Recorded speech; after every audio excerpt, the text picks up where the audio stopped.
What would your reaction be if the DA decides against bringing any charges after what you've seen? I will be sad if nothing happens. Like that's about my only request there is for something to happen.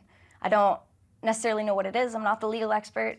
I'm not the judge. I'm not the lawyers, but I will be frustrated if nothing happens. This was too much information, too much of my time, too much of everyone's time, too much of their time. Here's the problem. This is a high-stakes, high-profile criminal investigation of the former president of the United States, conducted by a local district attorney. That's exactly what I argued to the Supreme Court should not be happening. Right. Do not give these local DAs this kind of authority. And that's why under that opinion you can go to federal court, which his current lawyers in Atlanta need to be doing. And I got to tell you something. The foreperson of the grand jury saying, I will be sad if something is not done, and she's saying this on TV, and we have all these charges we could bring. Here's the other problem with this, folks, and I want people to be clear on this, okay? And this is where the outrage is. People's liberty is at stake. People's lives will be forever changed if they're indicted by a grand jury. And they're making a mockery, a joke out of this. And this is in Atlanta, Georgia. Grow up. You look at this and you say, this can't, it looks like a Saturday Night Live skit, except it's for real, and people's liberty interests, not just the former presidents, but other people's liberty interests are at stake here. And when I look at the situation, I say to myself, how could this be happening in a county you've done cases in for 50, 45 years?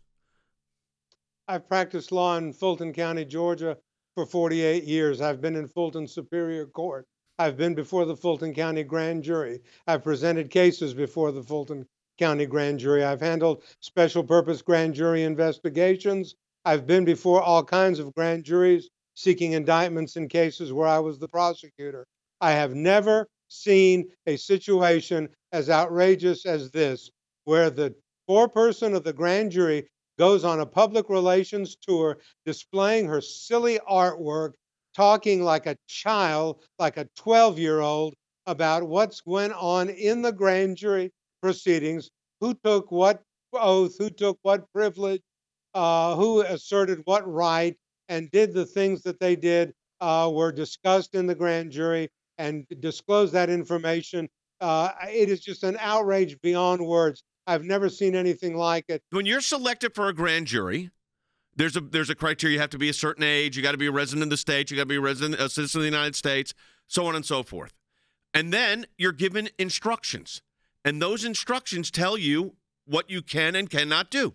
Yeah, there is a whole handbook. There is a jury She's got handbook. it in her hands. Let's Folks, see, here it is. Grand jury handbook. State of Georgia. There it is for those that are watching. And it's pages, 30, 40 pages long. And it absolutely says, it has a whole section on secrecy of grand jury proceedings. There's a whole section on that.